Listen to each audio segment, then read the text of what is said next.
Ooh. I'm glad I Always put like the it's my automatic. first day on the internet, guys. So sorry. Never used this tool before. I have to always like set it to automatically record or I Same will here. forget. Oh yeah. Okay. Are Oh, we we did that indeed once on the live? podcast. We had to re-record an entire interview. It's, It was really Oh sad. no. it's terrible and awkward. Hopefully the person you were interviewing was a friend. Yeah, it was poor Christian Werner from Tip. I was like, can you say all the funny stuff you said yesterday again, please? So sorry. Well, hello everybody. We're gonna give everyone just a minute or two to join. And then we'll get started. If I can get like a thumbs up in the Facebook Live that you can hear us and see us. I can see us on Facebook I can Live. see us as well, but I don't So dare I turn on assume my we're there. volume.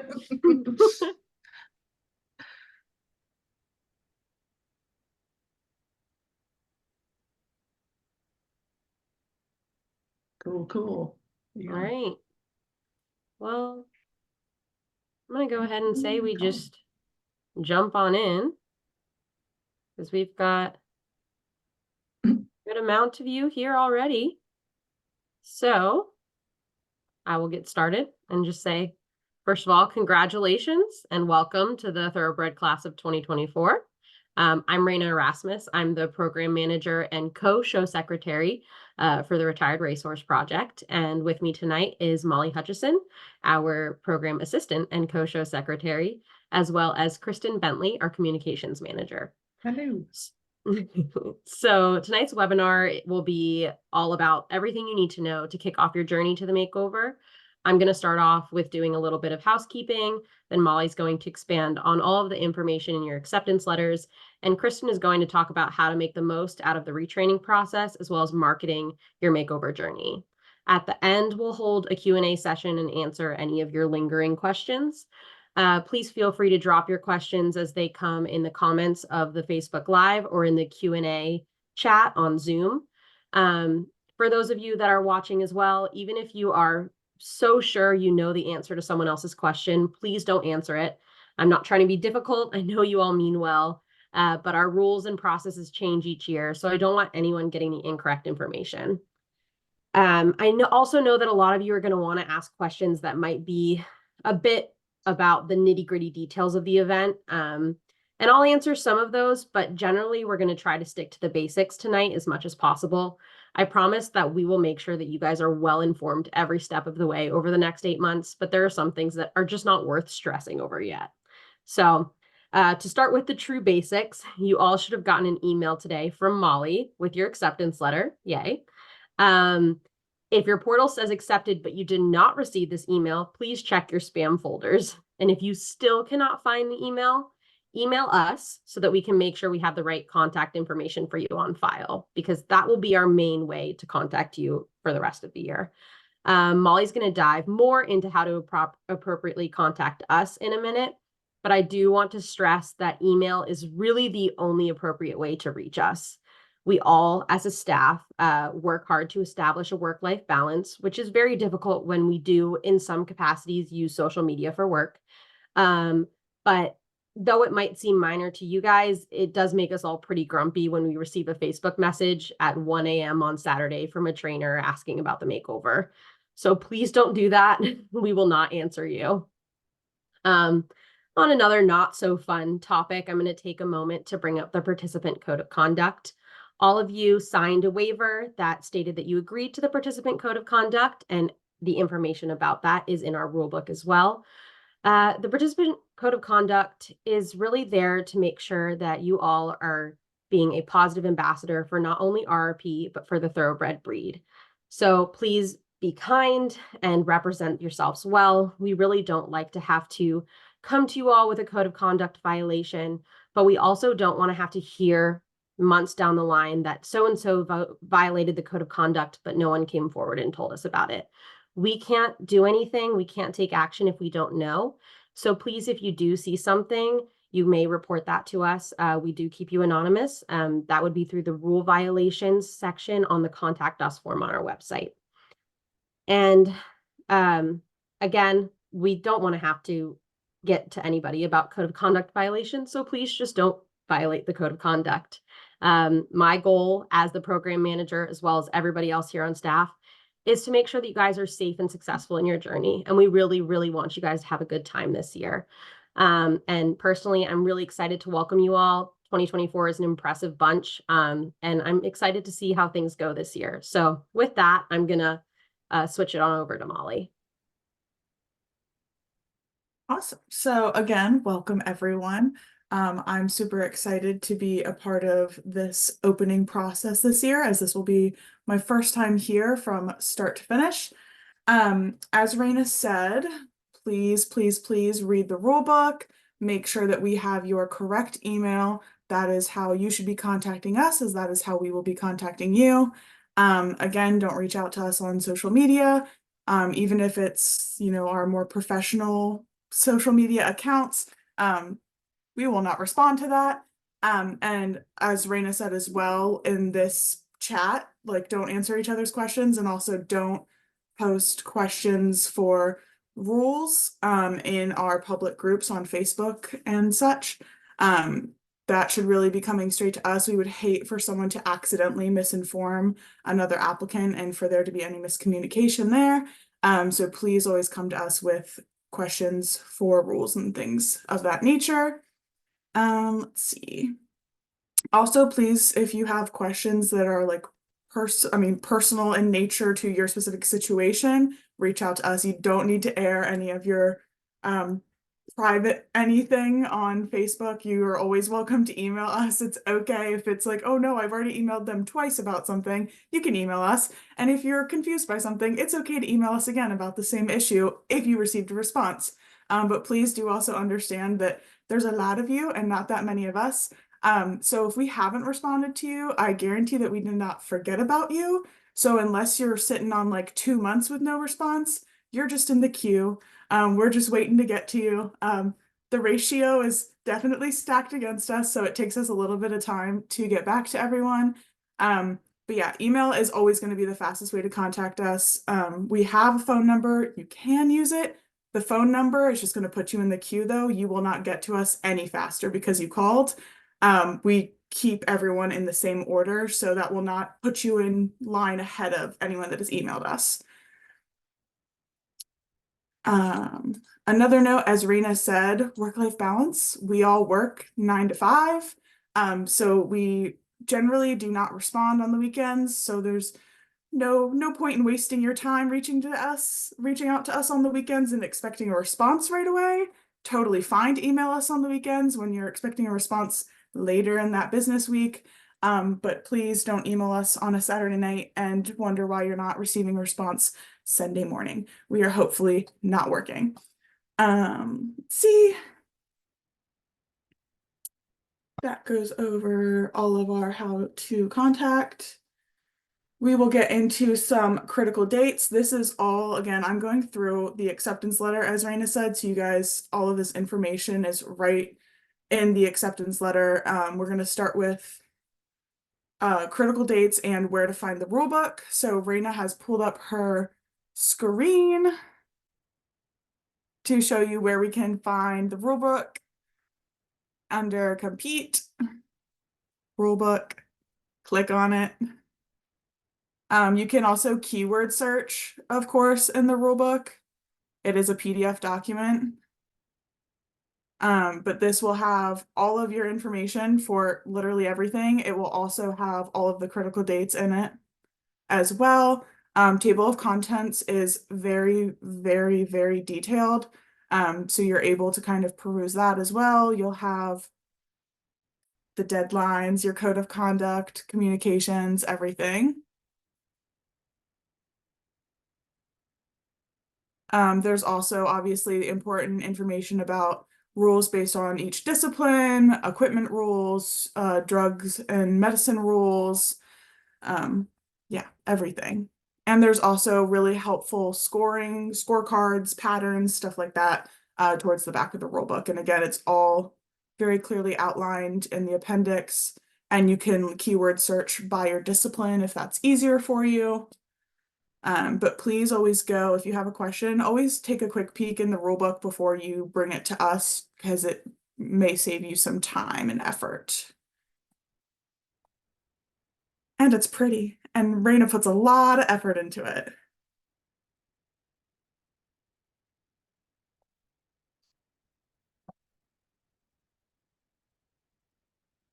Wonderful, beautiful. Okay, so to get started on the dates, obviously our first date, major date, was acceptances being announced today, February 15th. Our next date is not a deadline, but the earliest possible date for the EHV1 vaccine being administered to your horse. That is, again, the earliest date possible. Your horse must have it administered no more than 6 months prior to your move-in date at the horse park. You will not be allowed to enter the horse park premises without this, so it is very important. If you can get it done as close to April 7th as possible, but not any earlier, great, do that. And that does need to be done. You will not be able to enter the property without it. Next up, we have late application close date, and this deadline comes with a few other things. So June 28th, oh, excuse me, let me make a note. All of our deadlines are 5 p.m. Eastern Standard Time. Our office is based out of Maryland, so everything is Eastern Standard Time. You've been warned. 5 p.m. is the deadline. It's stated at the top of all of our deadline dates. There's like a little insert that says 5 p.m., but I will remind you now, everything is 5 p.m. If you ever have a question about when the deadline is, 5 p.m. Email us and we will tell you 5 p.m. Eastern Standard Time. So the June 28th date is for late application close. Any application that did not come in during our first wave will be submitted by this date. Most of those applications will be submitted with the $100 late fee. This will also be the last day to add more horses to your horse count and pay any associated fee. And this is also the last day to change trainers, replace trainers, make team member changes, and entry type changes for anyone that needs to go from an individual to a team member or vice versa. That's not intended for catch riders. This is intended for people that need to fill out an application that are not yet accepted trainers. Next up is the July 31st deadline. This is the horse registration close date. Again, this is a 5 p.m. deadline, Eastern Time. For both of these deadlines, once they are done, once 5:01 hits, your entry will be considered withdrawn if we do not have the necessary materials submitted for you. So the July 31st deadline, horse registration is done through your trainer portal.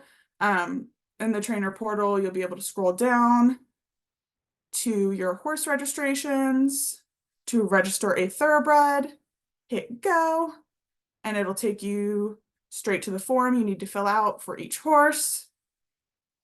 Very nice form, a very easy form. Again, if you have any questions, don't hesitate to email us. Don't wait until July 31st at 5:30 to email us and say, wait, I was confused, I wasn't sure. Please do that ahead of time, take a look at the form, and feel free to ask us any questions ahead of time when we can help you and the deadline hasn't passed. If you have an eligible horse that you're not sure if you're going to take or not, please go ahead, and we do recommend registering them. Of course, you can withdraw them if you need to, but even if they don't make it to the makeover, if they're registered, they will be considered a makeover grad. And they'll also be eligible to be listed in the ASPCA makeover marketplace, whether or not they actually compete, as long as they've been registered. Anything to add to that one, Rayna? I will say, so in terms of the horse registration deadline, Molly talked about June 28th is the last day to add additional horses. If you have applied to only bring one horse and you register one, but you decide you no longer can take that horse for whatever reason, you sold them or they're just not progressing soon enough, but you have a different horse you would like to take, you can replace that horse as many times as you want between now and July 31st. But you have to withdraw them first in order to be able to register another one. If you applied to bring one horse and you would now like to bring two, you're going to need to email us to make that change and increase your horse count. So once you email us, I'll send you the invoice, or Molly will send you the invoice for the additional horse registration fee. Will increase your horse count, and then you will be able to have two actively registered horses at the same time. So while you can register as many horses as you want, you can't have two actively registered horses at the same time if you only have a horse count of one. And by actively registered, I mean of a status of either pending or accepted. So if you've registered one and withdrawn it, you may register another one.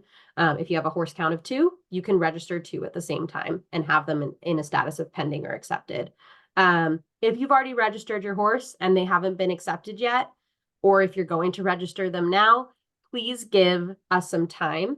We have one staff member, Sally, who is fantastic and manually reviews every single horse registration herself. And she is going on a little trip, a much deserved trip. So there will be a little bit of a backlog. Please be patient. Just because you don't see that your horse is registered as accepted through the portal or on the entries list yet does not mean anything. Just give her some time. I will also say no news is good news in regards to your horse registration. If we do not contact you, that's good. We will only contact you if there is a problem with your horse registration. So we are not going to alert you if your horse registration is accepted. You can see that through the portal and you can see that through the entries list, but we're not going to email you unless we have some sort of follow-up question about the horse registration. That's the only thing I have on the horse registration, but I did want to add for that June 28th deadline. Molly, if you want to get into this a little bit more, but it is also the last day to submit a video to have a jumping restriction lifted. So Molly, I'll let you expand on that a little bit more, but that's also important to note for June 28th. Can I jump in just quickly as to why we encourage you guys to register these horses early, even if you don't know which one you're taking, even if you run a sales program and horses are actively coming and going. Every horse that's registered is part of data that we collect. The RRP is the only organization that has this kind of an inside look as to how horses are moving from the racetrack to second careers. So even if you're not sure, which horse you're taking yet, if you have, a strong inkling, just get that horse registered, because the data that is captured at horse registration is really important to our larger charitable mission. The makeover is our banner event, and a lot of people get really focused on the event, but we do have a larger charitable mission beyond that. So you guys are really doing good work for us by getting these horses registered. So even if you're not sure which one you're bringing yet, just please put it in our system. You can always change it. Wonderful. Okay, as Rayna said, I completely glossed over that June 28th is also our deadline for anyone that was accepted with a limited non-jumping restriction. So if you were accepted with limited non-jumping or with some other requirement to add some new video for us, you have until June 28th. So you've got from now until then to submit a new video for consideration for your jumping restriction to be lifted. So that video will just need to be sent in via link. Same as your application videos, it needs to be uploaded to YouTube Vimeo or something of the like, where you get a link. It doesn't need to be logged into or downloaded, so that we can share that link with the committee for review, and they will review your new jump video.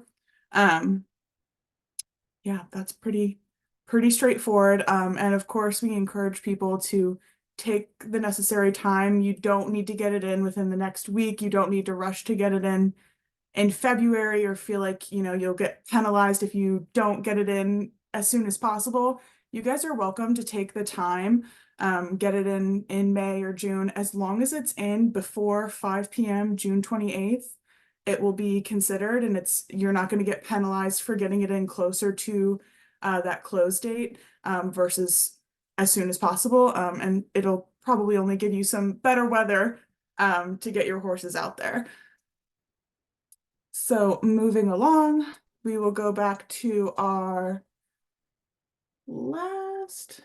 not last date, but one of our last big dates, which is our final entry open date. So your final entry form will open on August 1st. The final entry form is where you will select your final discipline. We've stressed a lot in communications that you are not locked into the primary discipline that you selected on your application. While that is kind of the metric that we've been reviewing applications, the committee has been reviewing applications by, and we hope that is most likely what you will be doing. You are not locked into that discipline by any means. So here's where you will select the discipline that you intend to compete in. And of course, that's up to 2 disciplines per horse. So you will select those disciplines here. This is also where you will reserve your stalls and also make selections for entering into the ASPCA Makeover Marketplace and record your microchip information if you have it, which hopefully you will by then. Every horse will need their microchip number before they come or during check-in. So like, please have it on your final entry form. It'll just make it a little easier on you. I'm gonna chime in there and say, actually, it will not let you submit your final entry form if you do not have your microchip number. So your horse will not pass the arrival exam, but also you probably won't get through the final entry process. It's okay if at this very moment your horse is not microchipped. Maybe they're a bit older, or maybe they're a broodmare, whatever the reason may be. But you will need to get them a Jockey Club registered microchip before August 15th. So before you do anything, please take a scanner and scan your horse thoroughly to look for that microchip. We have microchips will migrate, and it's going to be easier for you if you can find one. Double check through the Jockey Club's microchip lookup tool that the microchip number that you do find is indeed registered to that horse. If you scan them up and down and you don't find one, then you can go ahead and purchase a microchip. The Jockey Club sells them. We sell them through our website. And then you will insert the microchip and get that registered with the Jockey Club. We have information about how to do that on our website, in our rule book. You can email us if you have any questions. But not only does your horse need to be microchipped, that microchip that they scan at the arrival exam also needs to be registered to them through the Jockey Club.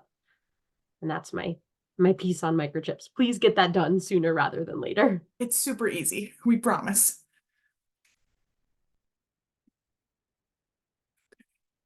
So August 15th is that final entry close date.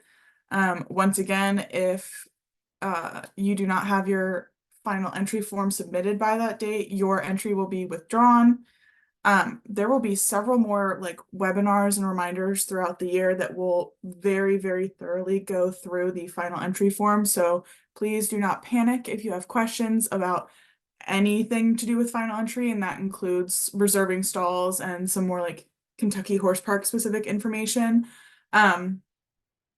And there is one important note, which is we will not be chasing people down to give them reminders on paperwork that hasn't been turned into the portal, and like vaccines that haven't been given, or disciplines that haven't been declared.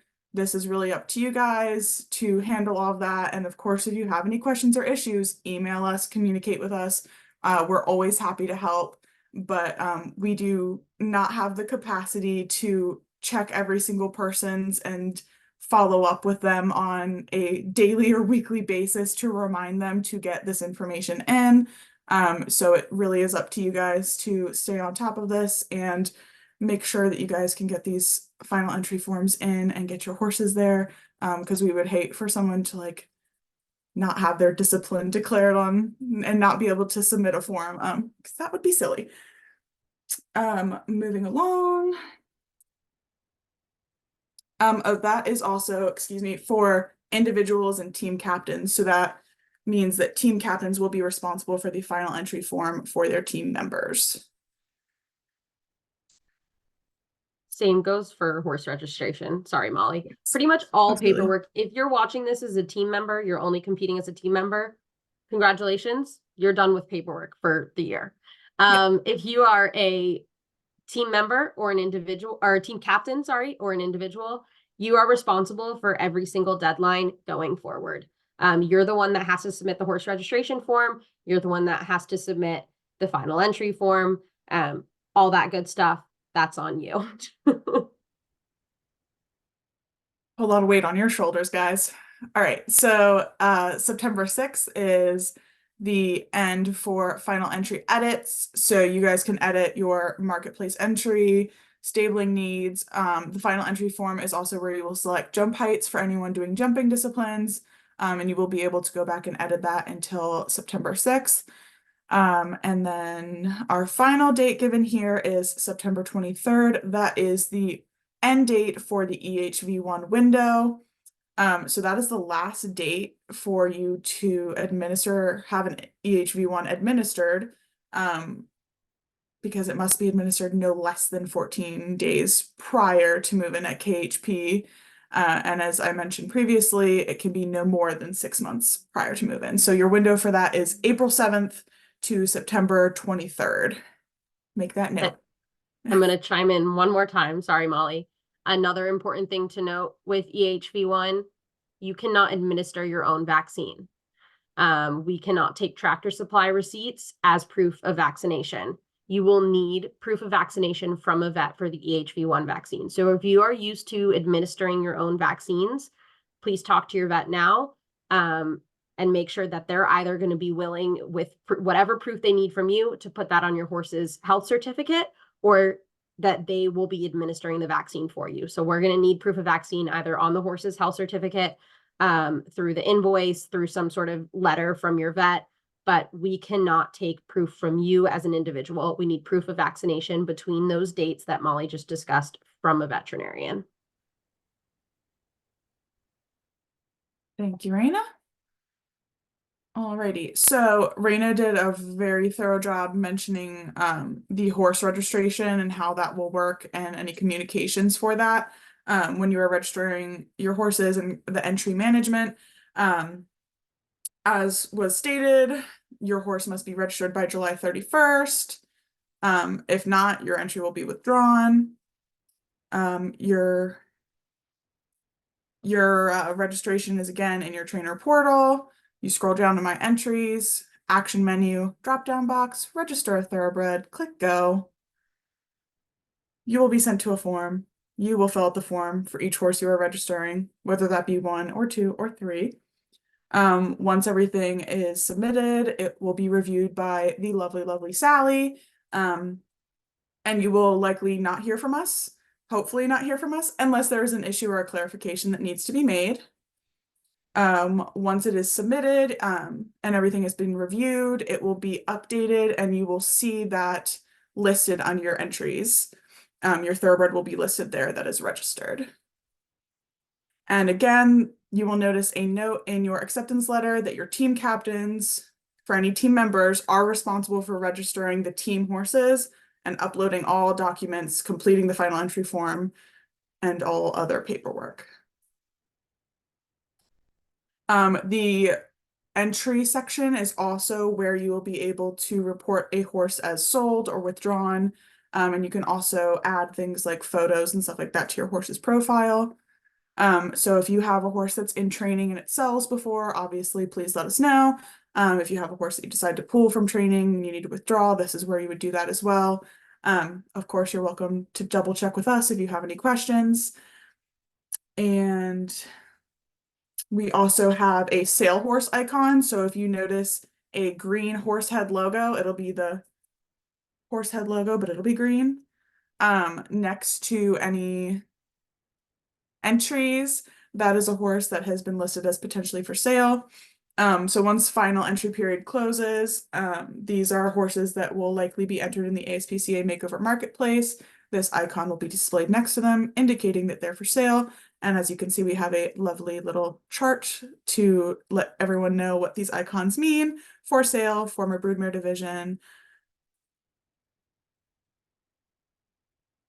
All right.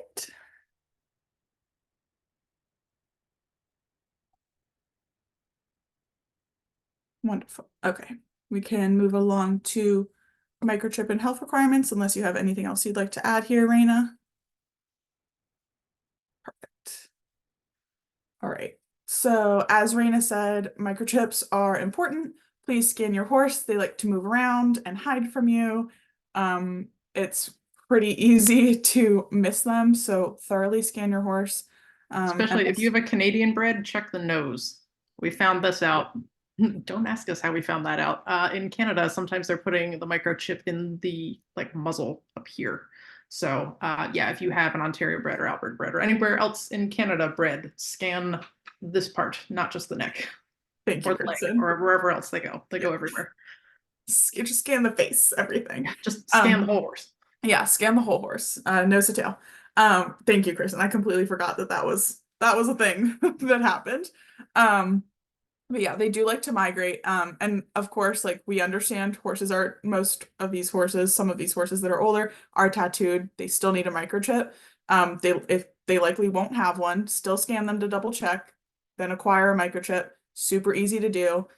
Have it inserted and register them. It's very simple. You'll get like a step-by-step everything for that. And again, you can get the microchips through the Jockey Club. You can get them through our store. Either way, you'll be sent like step-by-step instructions with it. Sorry, I'm currently having trouble finding the thing in my own rulebook. So You're ignore giving the me scrolling. whiplash. I was like, oh, did I I'm miss just something? gonna stop sharing for a minute. Alrighty. All right, now they're all nauseous. Carry on.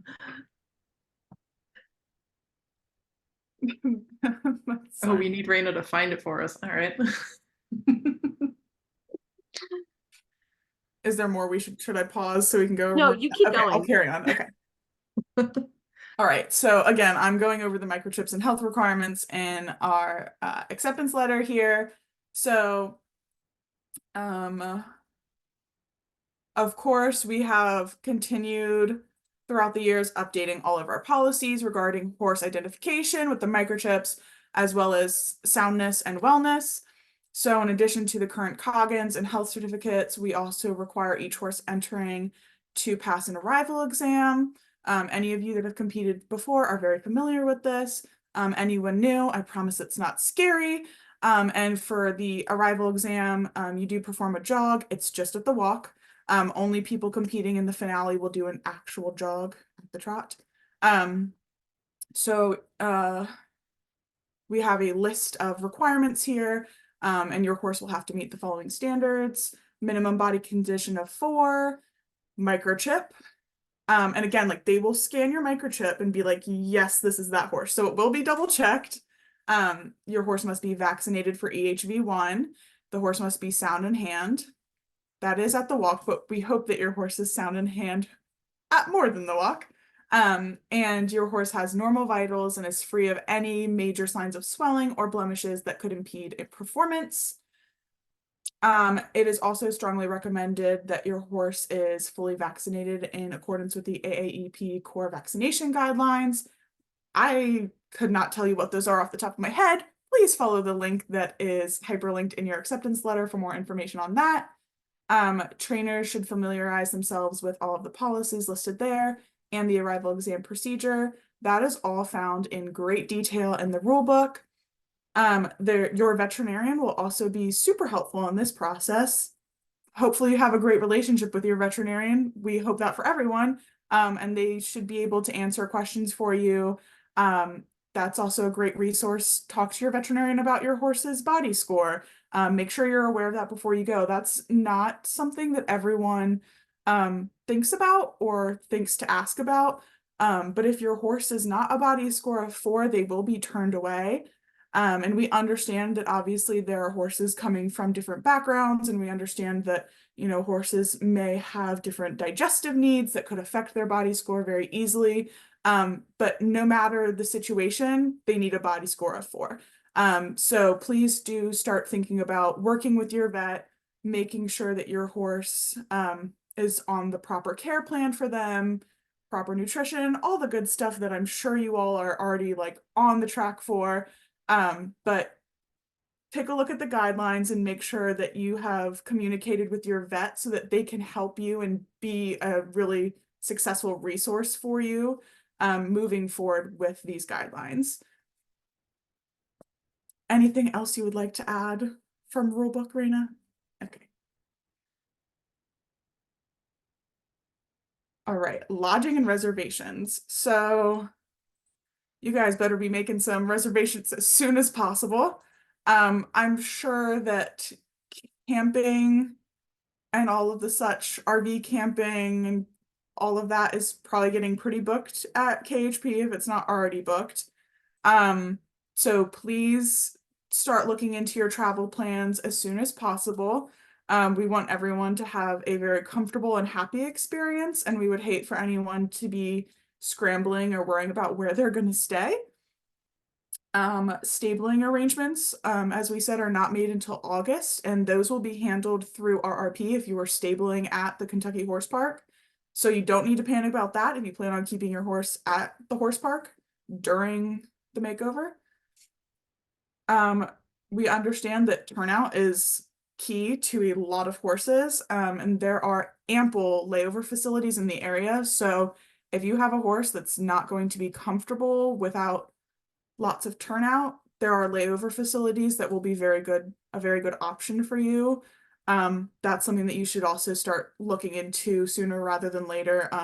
I'm sure there are some that might not be prepared for reservations yet. Hopefully they're kind of prepared and know what's coming. So they might be taking reservations this far ahead. But I believe we do not keep a list, but we are happy.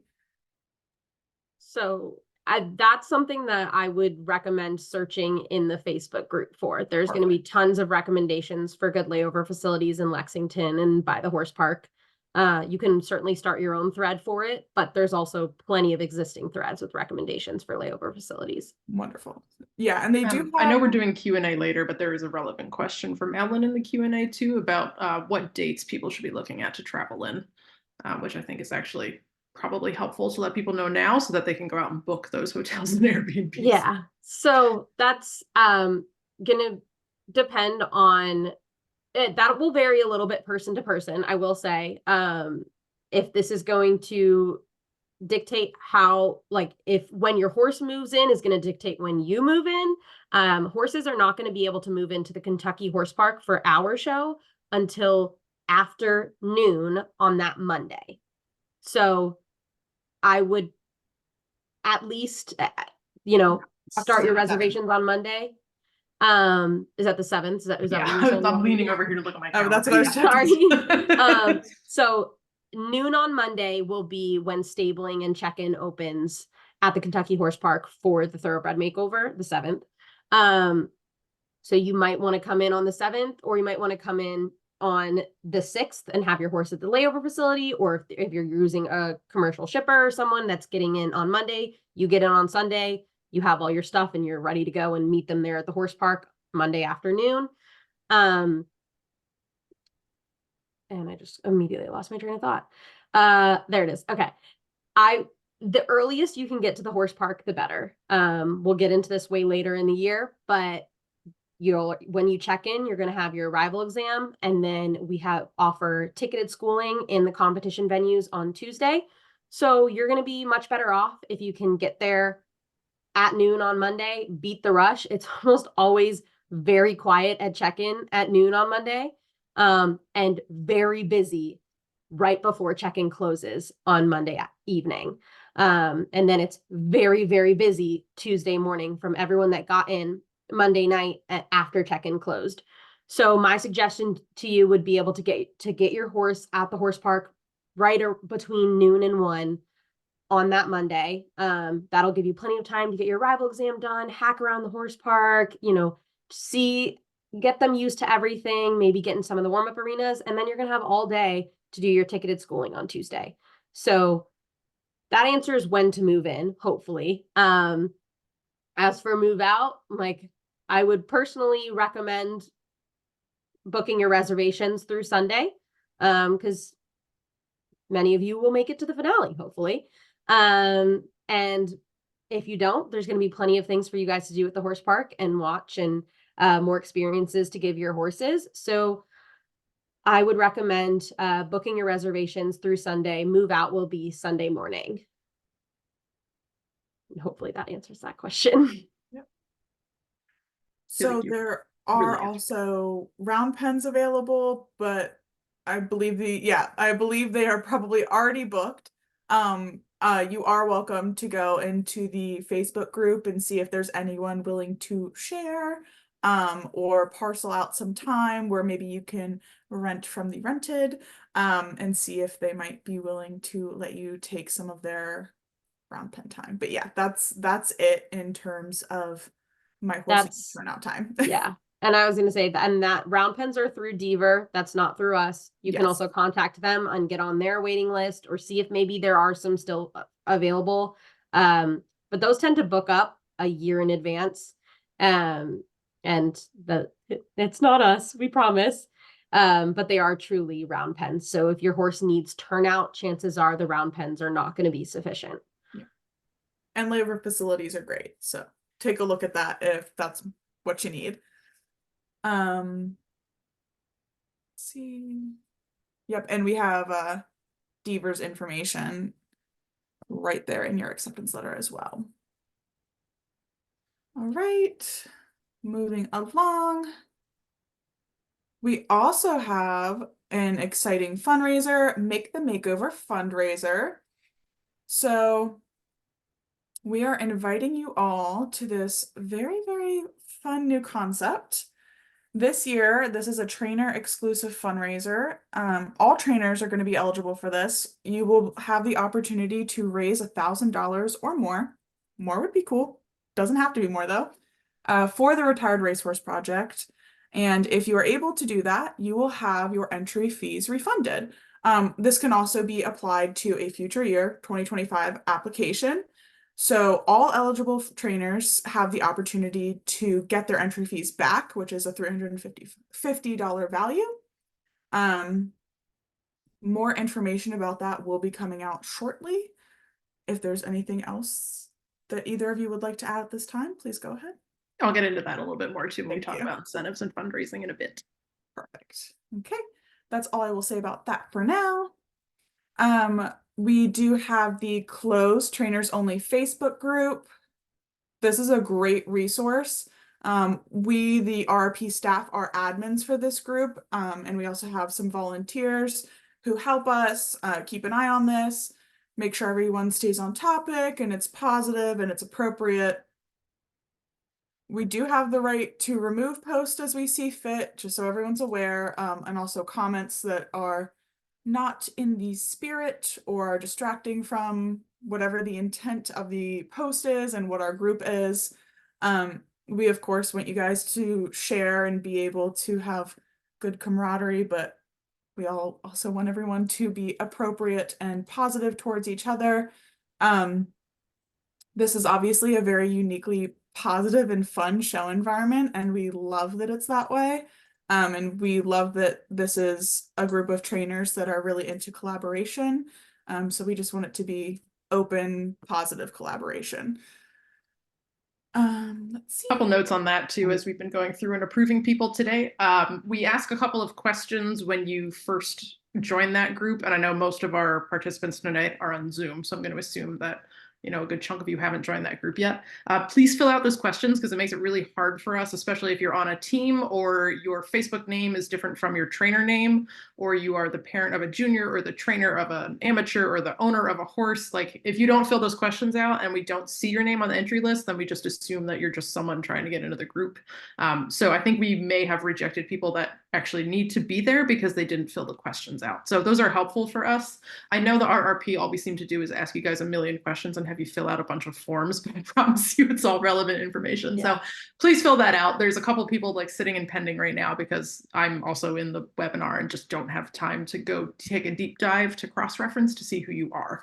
And the same thing goes if you are inviting like your friend who just joined this year, that's great. But again, same thing. If you invite them and they don't fill out the questions, I don't know who they are. So please have your folks fill those questions out so we don't delete you, because we hate to do that and then you have to go back through and apply again. So not to the makeover, you have to apply to Facebook group. We'll make you do that again. Start over. One and done. We won't make you do that again this year. Not yet. Yeah. With that, I'm going to get on my soapbox that everyone rolls their eyes when I get onto, which is that please do not ask rule related questions in the Facebook group. Molly already touched on this a little bit. I know it's super, super tempting to go in there and say, hey guys, you know, what do we do on the final entry form? And, you know, how do I have a catch rider? How do I increase my horse count? How, you know, all those different things. Please do not do that. For the same reason that I asked that you guys don't answer questions for each other, we have people in that group that haven't competed in the makeover since 2015. Rules have changed a lot since then, and someone may be super well-meaning and they might answer your question with the incorrect information. If you have a question, even if it's like, hey, I can't seem to find this form, email us. Please do not ask those questions in the trainers group. Chances are your post is just going to get denied. But if it happens to slip by us, you might get the incorrect information, and that isn't helpful to anybody. So resist all urges, because I know you might think that might be the fastest answer, but we do get back to everybody pretty quickly. Normally within 1 business day, sometimes 2 business days during our busiest times of year, but we are pretty efficient. So emailing us is going to get a fast answer, and it's going to ensure you that you get the correct answer. So stepping off my soapbox, reminder to just please do not ask rule related questions in the Facebook group. I've been typing the answers to some of the questions coming in on the Zoom Q&A and then forgetting that, of course, we're live streaming to Facebook as well. So I'm going to read back some of those just so that everybody's on the same page. The name of the closed Facebook page is RRP TB Makeover Trainers Only. That's also linked in the email that you guys got today. So you can find the direct link to that group there, and you can also search and find it. It's not a hidden group, but it is a, you know, protected group. And that's just so that it stays kind of like a safe place for people to like air their grievances about their makeover horses and all sort of struggle together on this journey. Some of the other questions that I have typed, let's see. Someone was leaving the Zoom. Yes, this is being recorded. We will share the link hopefully as early as tomorrow, if not Monday at the latest. So if you have to leave early, definitely you'll be able to watch the replay later. Let's see, we talked about dates to arrive. Horses can leave to go to a layover facility to run around once they have checked in. Yes, you can do that. How does a group of riders request to be stable next to each other? We're not going to worry about that until final entry. So super excited that you've all found friends already, but that's not something we're going to worry about yet. And that's not even a form that we have open right now. And yes, 2 questions on the Facebook group name. I think we're all caught up on questions. So thanks. Keep them coming, guys. If they're relevant, we'll pick them up as we go. And if not, we'll circle back around and do a Q&A later. Awesome. Well, Facebook group is great. Awesome, wonderful, follow the rules, answer the questions, be kind, make friends, complain about your horses as needed, get some encouragement and friendly advice from others. We will have additional webinars as we go. As I said earlier, we will have a whole nother webinar for the final entry form that will go over it in extreme detail, and we'll walk you through it as we did for the application. So we will take you through it piece by piece, and we'll have our screens shared so you see each piece of the final entry form as we go through it. Rayna, any other webinars, reminders, or anything that you'd like to share? Well, Kristen is currently working on our educational webinar series. So more is to come. We do have more like process related webinars like these, but we have some pretty cool educational webinars as well. So just keep your eye out for those. Those will be in trainer newsletters and separate emails and all in the portal. So we'll make events for them in the group as well. But yeah, we've got plenty of resources for you guys.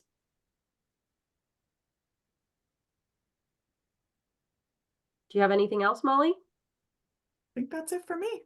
All right. Passing it along to you, Kristen. Kristen, it's all you. All right, do you want to tackle any of these other Q&As before I jump into my expansive segment while we're here? Or you Sure, want to do them all in the end? We can do a quick Q&A now. All right, go for it. So someone has asked, how do you know if you have a jumping restriction? That is in your acceptance letter. So it's almost right at the top after it says for how many horses you've been accepted for, what entry types. Shortly after that, if you have a jumping restriction, it'll tell you that you do, and it'll give you information on how to get that restriction lifted later in the year. So make sure you're going off of the application, the acceptance letter that was emailed directly to you, not the one that was posted in the trainer portal. That's a general letter for everybody. Let's see. I'll tackle the next one. All campground sites are booked. Do you have a list of recommended accommodations in the area? We do have a host hotel. It's listed on the general event information, which is also linked in your email from today.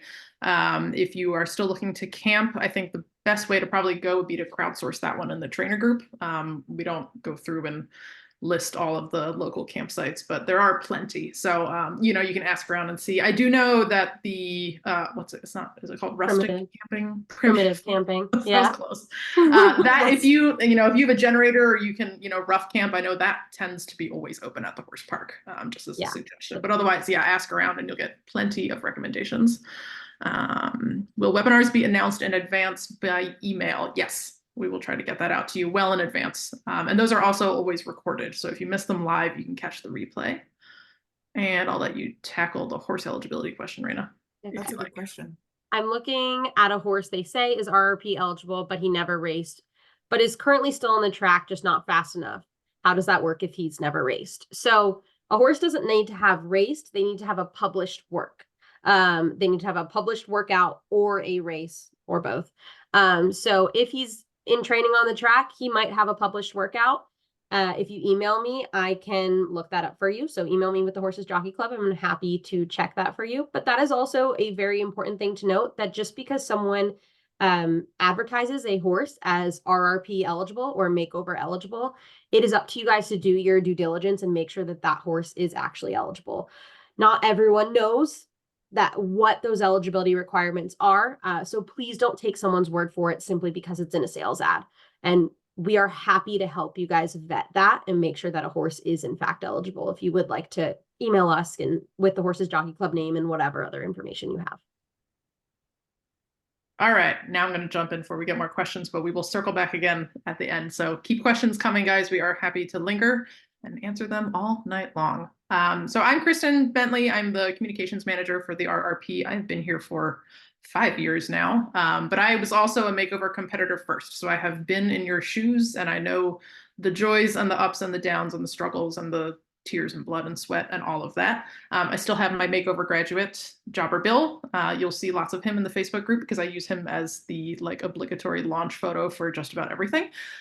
We also purchased my husband a makeover graduate in 2019. If you can't beat them, buy them. So I bought the ranch winner from 2018, Regal Justice from Tony Harmon. This is one of those like results not typical, but if you would like to buy your significant other a Thoroughbred Makeover graduate, we will not stop you. We will openly encourage that. So now my husband and I ride a lot together. We have a great time. Super fun. So yes, I'm a Thoroughbred owner. I'm like also the token Western rider on staff. So representing. So my role as communications manager is to like maintain all of our public social media feeds, as well as stories that we're pitching to racing media and equestrian media, you know, keeping relations with all of just the third party other sites and sources that we're working with. So this is a really exciting time of year for us because I get to go through and sort of tease out all of the really cool stories and share them with the public. So as I mentioned earlier, you know, we have a bigger charitable mission than just the Thoroughbred Makeover. We're really happy to produce this horse show every year, but it is more than a horse show. We also make sure we call it a retraining competition because it does work with some different rules than your typical horse show. But it is serving that larger charitable mission, which is to increase demand for thoroughbreds beyond racing. So to that end, the stories that I'm teasing out to share with the public, they may be stories that support a particular angle of that mission. They may be stories that are going to relate to the public in a particular way. So just because I am not sharing your particular story does not mean that your story is any less valuable or important than someone else's. It just may not be the particular angle that I'm looking for at the moment. So that doesn't mean I'm not rooting for you and that your story is not worth telling. It's just may not be something that's going to fit my purpose at the moment. Something I'll try to do in the trainer group is have a weekly share thread. It's just a place to organize, you know, like what did we all do in the past week? For a while, we've been calling it #FieldTripFriday. We'll probably keep that going because it's very catchy. I don't think it's time to change that yet. You can take your field trip any day of the week, but we do like to collect all that on Fridays, and we'll share it with the public, and just sort of like see what everybody's been up to. The more that you can get your horses out for field trips, even if you're just hauling them somewhere and hand walking around for a little while and then loading them up and taking them home, the better suited they're going to be. That just becomes like a normal part of their new life. So that's why we started Field Trip Friday, because some people were getting to the makeover and they were like, I've never been off property before, and that's not really a great way to go with a green horse. So we encourage you to get out, and take these horses out and do cool stuff with them. So Field Trip Friday is a fun way to share that. It's also a great way, just to get your horses out and about. So yeah, keep an eye out for those weekly threads. You are also always welcome to just share that yourself in a post in that group. And it's fine if you share it twice. You can share it in your own post and then stick it on the weekly thread. I don't mind. We love to see it. If you share your stuff independently, I will just annoyingly ask you every time if I have permission to share your stuff. Whereas on my weekly thread, I always have a disclaimer that says, if you post here, the implication is that you're giving me permission to share it. So that's just something I have to do before I take your picture and put it somewhere else. Sometimes, the stuff I have to share in a given week, sometimes I have to pick it based on who submitted a good photo. I appreciate that it's really hard to like make your significant other or your kid or your trainer or whoever like stand there and take good quality photos of you every time. And that sometimes the best you can do is take a blurry still shot from a video, but that's not usually something that I can share again on our social media. Anyone who does social media knows that you constantly have to be trying to trick the algorithm, and the algorithm really loves good quality photos. So your blurry video still unfortunately just doesn't perform well. So I tend to not use those. Hopefully I don't need to say it, but if you send me a photo that was very obviously stolen from a show photographer, I'm also not using that either. Please don't steal your photos. People work very, very hard, and we work very hard to find professional photographers for the makeover. They don't like their photos stolen either. So don't steal photos. We get really mad. If you share a great video, I'm going to ask you to email it to me because I can't save it off of Facebook and then reshare it again. So I'll be like, hey, can you please email this? My email is kbentley@therrp.org. I welcome your email anytime. To help put your horse's story on our radar now, fill out as much information as you have when you go and register your horse for the makeover. So there's a little box for additional info. And if your horse has a cool story or there's a cool angle, with your horse's connections, like fill that in. If you're not sure if it's relevant or not, just put it in anyway. Like we would much rather read a cute story that doesn't necessarily support our mission than just have an empty box and have no idea. This is also really cool for, in particular, horses whose connections are still involved with their lives now. We really like to keep track of that. As Molly mentioned, a real person named Sally Roberts, who is amazing. She reads all of those stories, she verifies every horse, and then she filters out the cool stuff, and then feeds it to me down the road, because looking at 416 horse profiles at once is really overwhelming. So make it easier on us and fill in as much information as you have now, and then we're going to be able to find your horse so much easier. So, all right, in general, some guidelines for sharing your story. As we've mentioned, you're an ambassador not only for the RRP and the makeover, but for the OTTB as a breed. And I get that OTTB isn't a breed, but it is for the sake of this conversation. And we really need equestrians like you to, inspire others to get involved with thoroughbreds. That's the point of the makeover, is to inspire. It's not just for, the 396 of you and the 416 horses, but it's so that, more people see that event and think, oh, wow, I think I could do that too. Let me look into one of these thoroughbreds. The makeover is our flagship event. It's what we're best known for, but we're always expanding our programming beyond this event. So when you spread the word about what we're doing and what the makeover is for, that's just helping open more doors for the organization. We're always after just normalizing second careers for these horses. So when you make it the next normal step, so does the rest of the industry. All right, quick quiz. What's the name of the organization? I know we haven't turned I don't think we have the chat turned on for the Zoom, but fill it in on the Facebook thread. What's the name and the acronym of the organization? Are we getting it in the Q&A? Is anybody filling it in? Not yet. Anybody? Drop the name of the organization in the Facebook comments and Q&A chat. Oh boy, we've stumped them already. We're not off to a good start here, class of 2024. Anybody? Anybody? Somebody's done it. Yes, Retired Racehorse Project. Thank you, Rebecca and Alicia and Dana. Thank you, Sarah on Facebook. All right, what's the name of the competition?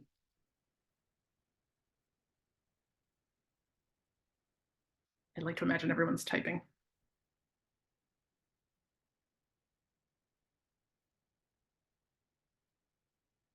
Haley, I hope you were typing that in response to what is the organization and not what is the name of the event. All right, Sarah, again, thank you. The event is the Thoroughbred Makeover. So when you, and I know it happens, right? We're all excited. We see these horses marketed as RRP eligible. I'm going to the RRP. The RRP is in Kentucky in October. No, the RRP is in Edgewater, Maryland. That's where our office is. The Thoroughbred Makeover is in Kentucky in October. It is confusing, and it is an identity that we're still trying to get across, but unfortunately this is an identity that makes it really confusing to the racing and equestrian industries when everyone's like, the RRP, that really cool thing, because we do have that bigger charitable mission that we're trying to get across. So thank you, Haley. She's like, no, I was typing the wrong thing. So when you are talking about it, to try hard to use, our hashtag for the event is TB Makeover. Your graduate is hashtag TB Makeover grad. The event is TB Makeover. The full name is Thoroughbred Makeover and National Symposium, presented by Thoroughbred Charities of America. I realize that that is a mouthful and it's a lot easier to say RRP, but that is the name of the organization. You guys can do us a real solid and try to maintain the right nomenclature. Thank you in advance. All right, some other considerations when you're discussing your horses, in addition to using RRP and TB Makeover correctly. There is a very good chance that for the vast majority of you, your horses are not a rescue. We're really making a lot of headway in both the equestrian and thoroughbred industries by really just normalizing that a career in sport is the next logical step for these horses beyond racing. They're not going to race their whole lives. They're just going to go on and they're going to do something else.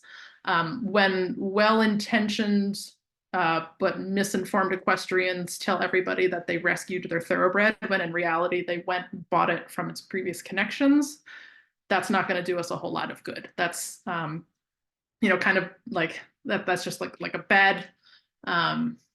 What's the word I want? It's putting a bad taste in the racing industry's mouth when what they are seeing as the next step is treated by its next industry as a rescue. There are a handful of horses that are rescued. That is how it works. Some of them come, from rough auctions or kill pen scenarios, or like a seizure case or starvation case. Those are rescues. But even if you adopted your horse from a nonprofit organization, in general, in thoroughbred world, it is not a rescue. It is just a rehoming, a placement, an adoption, or a purchase. There's nothing wrong with purchasing your thoroughbred for this event or for his next career.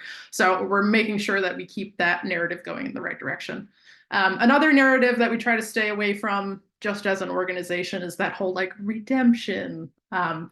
Sometimes that's something that we are putting on the horses ourselves. But in general, these horses, they don't need any redeeming. They just need something else to do.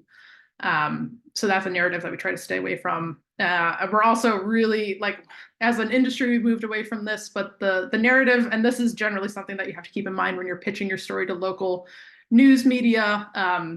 A lot of them like to assume that all thoroughbreds go to slaughter and this girl rescued this one, and that's not the case either. There's definitely reduced numbers of horses ending up in those situations. And a lot of them are far, far, far removed from their racetrack connections. That's, something that happens to them way down the line. So again, as an ambassador, that's kind of part of your job, is to, put the correct narrative forward and explain to people how these horses got here, how this horse came into your barn and what you're doing with it and why it's so cool, even if it's not going to fit, that either redemption arc or the rescue story. But those are things that we're really conscious of and trying to stay away from. So thank you all for sticking with us on this one. So that said, we do have an updated PR template. I was intending to get it done tonight. It didn't happen. Tomorrow, hopefully, you'll find in the trainer documents section of the portal, there will be an updated press release template. So if you are not in the mood to write your own press release about your journey, you can take our template. You'll find bold areas in red where you just fill in your own information. And then you've got a ready to go news story that you can pitch to your local news media.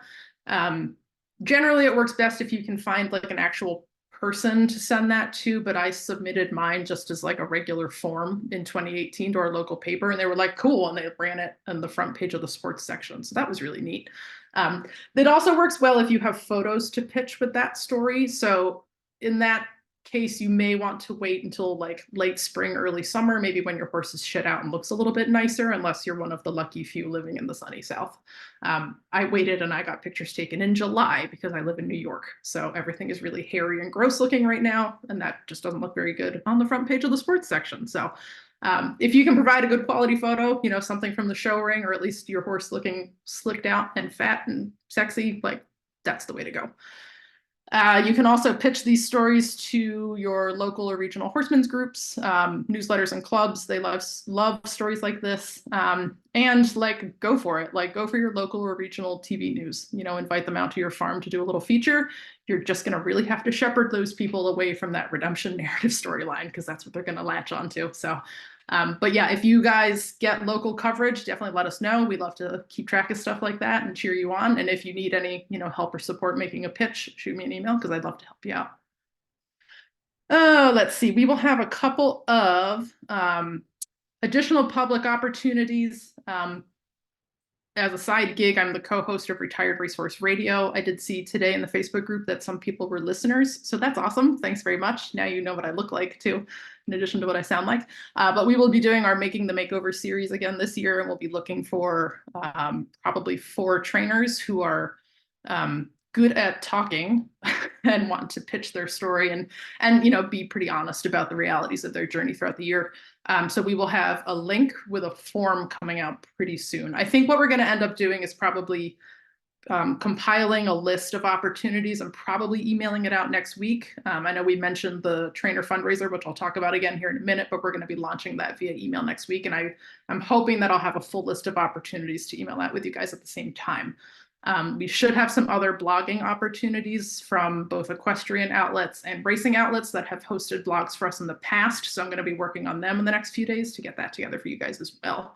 And of course, you're always welcome to seek out your own blogging opportunities, you know, with various publications, and of course, use your own blog, your own website, social media, everything else to promote that journey. All right, we're going to do a little bit on funding, and then we'll try to wrap it up because I don't want to keep y'all here all night long. So we did talk a little bit about the trainer fundraiser. Again, that's going to launch formally a week from today on February 22nd. The gist of that's called Make the Makeover. And that is going to provide like your network with an opportunity for you to earn back your entry fee or apply that to next year as well. So you'll have a custom, like your own donation page that you'll be able to set up through a website called Give Lively. And donors will be able to make a contribution right on that page, and that pledge kind of goes under your name. And if you can get your network to raise $1,000 for the RRP, you'll get that money refunded.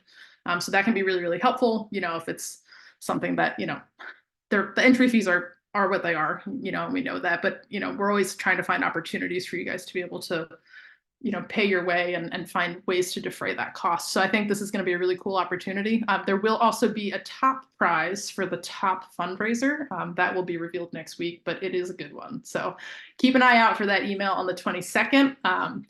If there's specific questions about that, you know, we'll tackle that too as we go.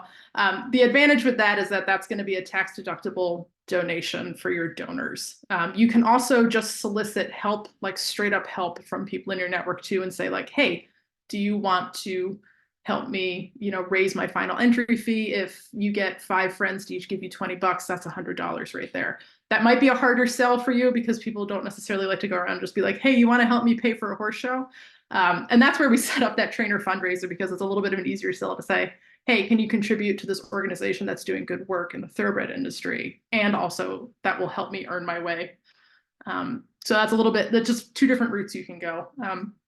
You can always, of course, also solicit sponsorship, you know, through your local networks. Local companies might be willing to sponsor you. Note that in the rulebook, we've expanded on this a little bit, that you're not going to waive, or you're not going to jeopardize your amateur status for the makeover if you choose to solicit sponsors to get there, because we do get that it's, you know, a little bit of a spendy process. But if keeping your amateur status is important to you, with your, local organization or your national organization, like, please heed whatever those rules are. Like, it might be fine by us, but it may not be fine by like USHJA. So, definitely heed whichever overarching governing body you work with sponsorship. But if, selling some sponsorships, if you don't do a lot of showing the rest of the year and selling some sponsorships helps you get here, like, go for it. Racing connections are always a good one to hit up. If you can figure out, who your horse's racing connections are, especially if they came from some of the larger farms, it's always worth reaching out and saying like, hey, I have your homebred, I have this horse you trained, I have this horse you owned at one point, would you be willing to support us on our journey to the Thoroughbred Makeover? The worst that can happen is that they say no. Some people may be willing to sponsor you for like nothing in return, so more of just like a donation or a monetary gift. Some may want to know what they'll get in return for sponsoring you, because that is really what a sponsorship relationship is. We have a family small business, and the number of people who have never shopped there and never intend to shop there, who walk in the door and ask for sponsorship money for their local whatever, is actually like incredibly high. And it's fine, like, the business chips in what it can, but asking all these businesses that you don't actually patronize to like give you money can be a little bit of a hard sell. So if you have a large social media network, or your horse has like an avid fan following, that's something that you can kind of sell to these businesses to say like, hey, I have X thousand Instagram followers and I'd be willing to give you a shout out in exchange for $100 towards my journey. Another good way to tackle sponsorship, might be when you get closer to the makeover, say like, hey, if you donate $20, that takes care of my horse's feed for a day. If you can chunk it down into little fundable things, that can be a good way to go as well. Let's see, a couple other things to keep in mind. We do have special awards that are sponsored by individuals, organizations, state-bred organizations. Keep in mind that those are performance-based, and you're obviously going to have to make it all the way to the makeover and compete to earn back a special award. But I know that some people choose their makeover prospects based on how much added money is available. So that's something to keep in mind, especially if you think you've got a good chance at winning. And we also, for the first time this year, we have an incentive page. So if you've not chosen your prospect yet, check out that incentive page. I can find the actual link for you here in a minute. Maybe there it is. The rrp.org/makeover-incentive-offers. It is on the Thoroughbred Makeover under the compete menu. So you can find that on our website. So there's a handful of organizations, nonprofits, as well as breeders who are offering incentives. And that's money that you can get either right now or when you make your final entry. So if you've not chosen your horse yet, take a look at those, because that might be another way that you can earn back some of those entry fees. All right. I know we had a bunch of questions come in. That's all I have for now, but let's tackle questions. All right. Want to go through Zoom questions? I'll take a look at the Facebook page. Sure. Someone wants to know, I didn't see what your recommendations, since all camping and campgrounds are booked, we would need to stay in our horse trail living quarters. We have a generator if needed. You can, I just want to be very clear about this. You cannot stay in your horse's trailer in dropped trailer parking. Primitive camping at the Kentucky Horse Park is first come, first serve. So if you want to take your trailer over there, and I believe you are absolutely allowed to use a generator and camp over in primitive, in the primitive campground on the horse park, you can do that. We do not have a list of recommendations for campgrounds, but you are welcome to use the trainers group to see if anyone else has recommendations of other campgrounds in the area. While the campgrounds are booked online for the like ones that come with hookups and all that kind of stuff, I do believe primitive camping is first come, first serve. But no, you cannot stay in your horse trailer in drop trailer parking. Please do not do that. That is a big, big no-no. It's also like creepy out there. Like, yeah, it is also creepy out there. I would not recommend it for safety reasons, and also just no man's land. Yeah. It's also like Um, 6 miles away from everywhere. It So is. It's very I Yeah. can tackle this next one if you want, Rayna. Yep. From Katie, can you put the hashtags you'd like us to use on the Facebook trainer page? Certainly. You'll also just see them in use a lot by me. But just to go over those again, it is hashtag TB Makeover. And if you have a graduate, it is hashtag TB Makeover grad. And remember, any horse who's ever been registered for our event, whether or not they made it, is a graduate. I think Ashley's questions are related. Do we have to tell our story? In general, you don't have to. If you want to kind of just do this whole thing under the radar, like that's totally fine too. You know, we say a lot about like, you're an ambassador for us, but that's no implication that you have to go out and do any particular thing promotionally. I think maybe Ashley answered her own question with the fundraiser, but regardless, like that's just a general disclaimer. This is just if you want to put your story out into the world, those are the ways we suggest that you do it. Mm-hmm. If we are last question. Yeah, if we are competing as a team, do we do one trainer, one fundraiser, one per individual?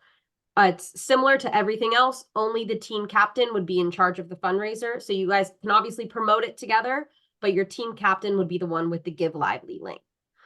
In some ways, that's a pretty cool angle because the whole team is promoting essentially one link.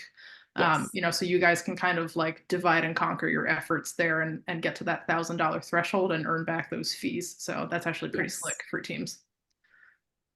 We have a fun question on the Facebook page. Can the grand prize be our horse's vet bills paid for life? No, but great suggestion. Depends. How far can you stretch $10,000? If you can stretch $10,000, then you're all over it. Good question, Liz.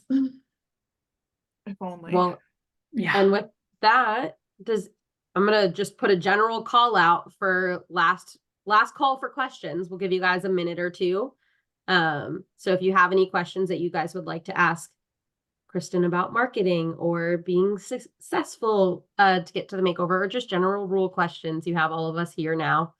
Yeah, that was a big one when you're like, how to be successful. Oof, well, there's a lot of ways to be successful. Definitely, you know, take your horse out as much as possible. I will say I did not probably hit as many horse shows as I could have. I just had a very good-natured horse who really knew how to put on his show pants and like stepped up to the plate. He loves to show. He still does. But yeah, like definitely the best you can do is just get those horses out. Yeah. So please do not underestimate the energy of the Kentucky Horse Park and the Thoroughbred Makeover. This is not, like Kristen said earlier, not only is this not a standard horse show, you have 10 different disciplines going on at the same time, and it's all green horses. So everyone might be a little bit electric at times. Get your horse out as much as possible, whether that means going to a lesson or a clinic or just going across the street and hacking around in a field or going on a trail ride. Get your horse out as much as possible. And I didn't touch on this earlier, but please know that we always encourage you, whether you're a professional yourself or not, to seek out outside professional guidance. It is not against the rules to work with a trainer. I know we call you guys makeover trainers because you guys are the ones technically training the horse. You're the ones putting the rides on the horse. You are absolutely allowed to work with outside professionals, and we encourage that. So seek as many eyes on the ground as you can. Utilize training rides. Whatever you need to do to best prepare yourself and your horse, do it.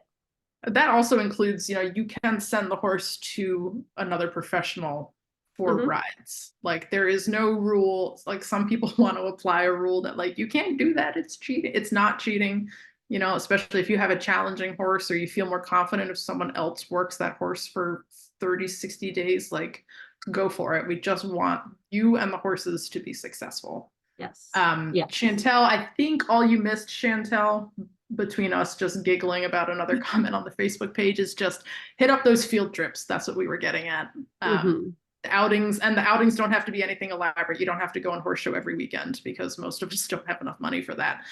You can go and just pay, you know, at the ground sphere, whatever you need to go hack around another horse show. I know we've had trainers go to shows that are not even in their discipline just so that the horses can see something different.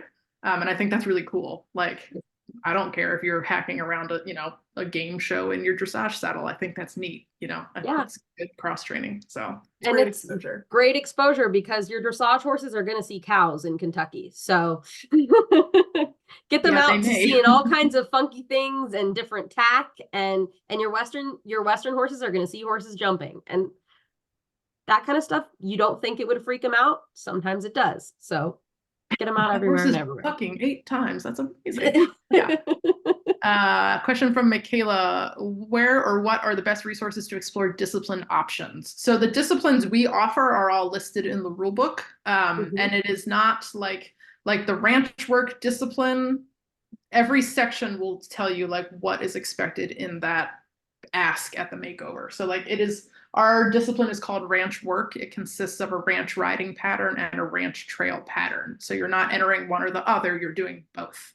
And it's the same deal in the show jumper. There's like a compulsory flat pattern and then a grid and then 2 courses. Yep.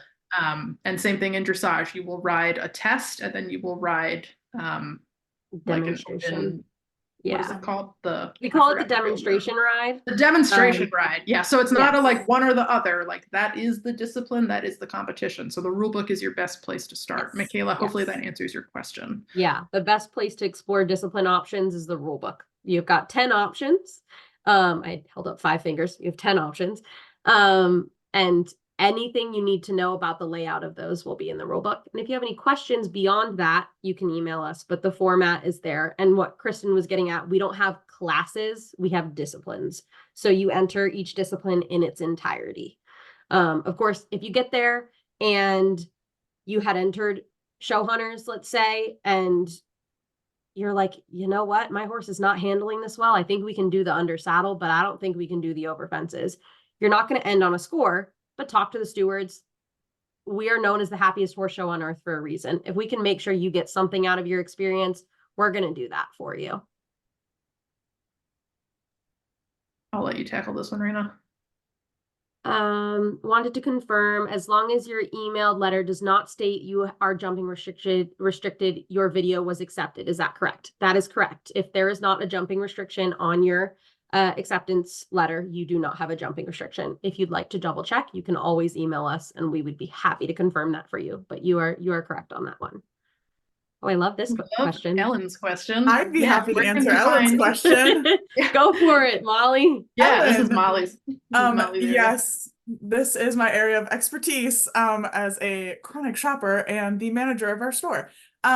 You can go online and there is a tab. You will see volunteer, donate, shop, newsletter, contact us. Go to shop, you will see our online store. We currently have a good amount of apparel going.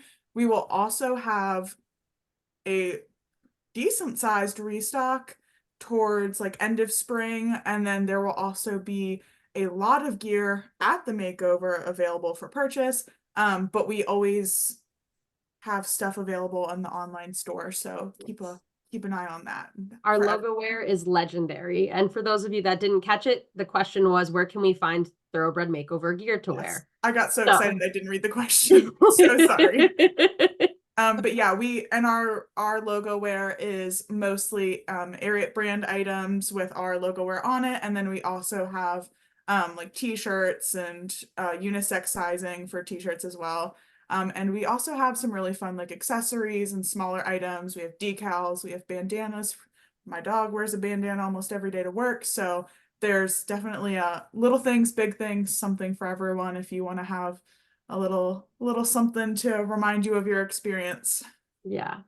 That also, just another thing I wanted to add, thanks to that question, reminded me, we often get questions about people who kind of want to create their own t-shirts for the event and all that kind of stuff.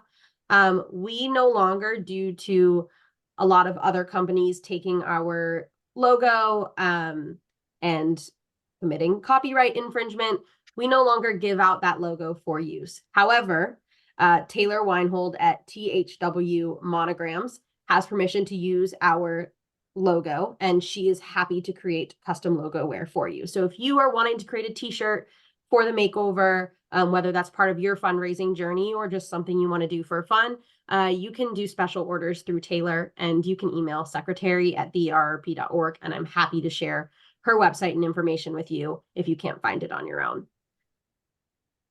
Please don't steal our logo. It makes us sad. All right, last call for questions. Thank you for the heart emojis. That was nice.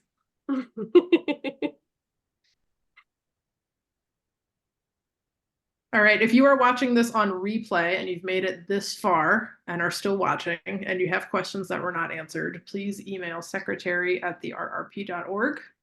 If they're general crowdsourcey type questions not related to rules or the rule book, you can definitely use our RP TB Makeover trainers only, and we will join you in the party there.